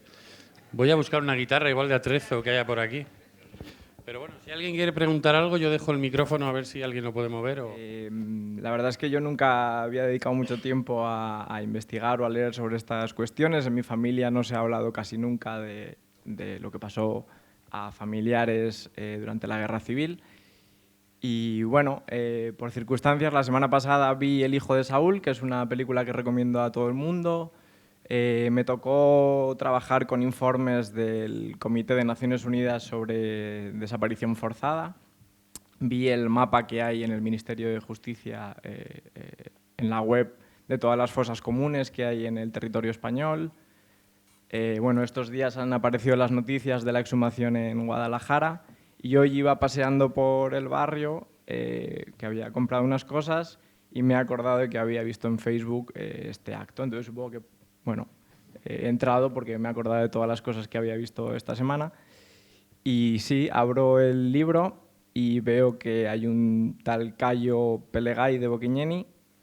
Le he hecho una foto al nombre entero y a los datos, se lo he mandado a este típico grupo de WhatsApp que tenemos todos con la familia. Mi hermana es la primera que ha contestado confirmando que es un miembro de la UGT de Bocchigneni. Y mi madre acaba de decir que sí, que era un tío del que no sabíamos nada. Entonces supongo que tendré que ahora preguntarte algunas cosas. Bueno, os agradezco el acto.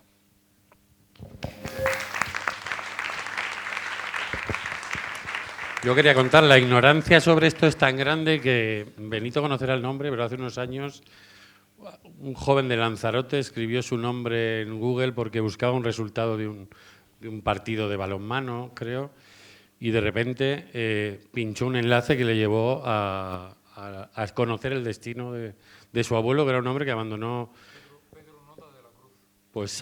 las Islas Canarias en un barco y no supieron nada más de él, ¿no? Y ese es el trabajo que no ha hecho el Estado español. Quiero decir, cuando se habla de que no ha reparado, no ha hecho nada porque mucha de esa gente, y pasa lo mismo con los desaparecidos de la dictadura, porque mucha de esa gente sepa qué ocurrió. Y a nosotros, yo en la asociación en la que estoy, pues a veces hemos respondido a gente que, gracias al libro de Benito, gente que pregunta que tiene un familiar que salió por la frontera y no saben más, y bueno, pues luego escribirle un correo electrónico para decirle que acabó en un campo de concentración. No sé si alguien más quiere hablar. No, ahí está. Ahora yo sí. Ahora, espera que pase esto y...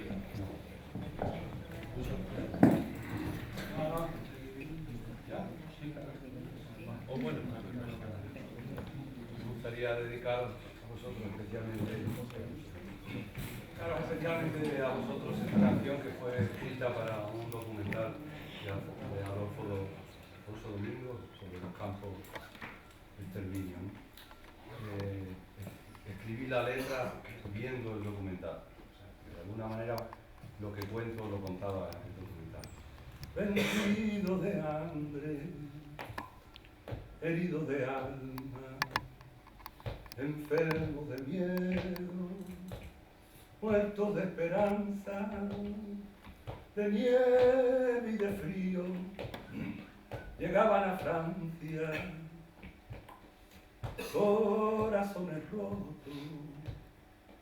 en muda garganta, restos del naufragio de la roda España, perdida la paz, perdida la causa, perdidos los sueños, perdida la patria, perdidos de todo, perdidos de España, en tierra de nadie, en campos de rabia. Porque Europa tiembla y el fascismo mata, y el destino acecha, y la guerra avanza, y la muerte ronda, tan cerca y tan flaca, tan fiel y certera, que a todos alcanza. Aquí están y vienen los hijos de España, los muertos sin nombre, los rostros sin cara. Aquí están y vuelven los que combatieron y dieron la vida por un mundo nuevo.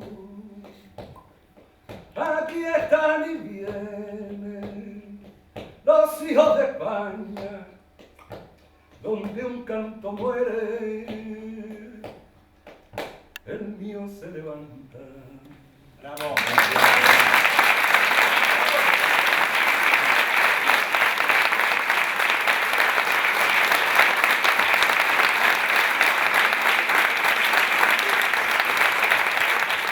Tenemos que acabar aquí la clase, que hay un coro que viene por aquí a ocupar su espacio. Os doy las gracias a todos y a todas los que estáis aquí. Os animo a aprender. El libro todavía no ha llegado aquí abajo, pero me imagino que habrá más gente que ha descubierto cosas. Yo cada vez que hablo con alguien y me dice un pueblo y miro, pues yo mi madre era de un pueblo de Lugo, de Becerrea, y de ahí hay 2 personas que fueron deportadas, y mi padre era de Villafranca del Bierzo en León y otras 2, quiero decir, está sembrada la geografía. Y si hay algún productor millonario que quiera hacer la versión cinematográfica del Triángulo Azul, pues estaría bien que en el cine, que tanto se ha gastado el Ministerio de Cultura en estos 40 años en hacer cosas graciosas, pues que nos contara un poco quiénes somos. El año anterior vino la viceprimer ministra de La Vega, o 2 años antes, sí. Y yo estaba con mi padre y la bandera. Y el embajador de España me dice de quitar la bandera, porque estaba la televisión todo y no quería que se viera. Digo, ¿a qué han venido ustedes? A ver. Pero eso fue una anécdota un poco fuera. ¡Viva! Pues gracias otra vez.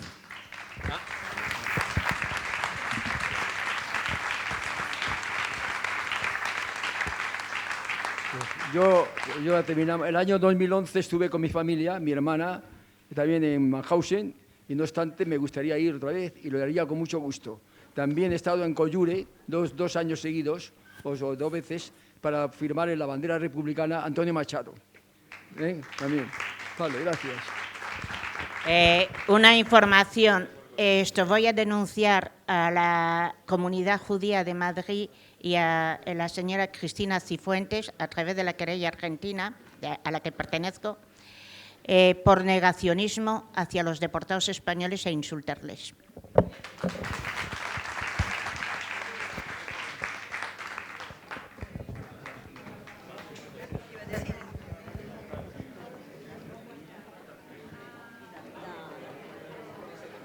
La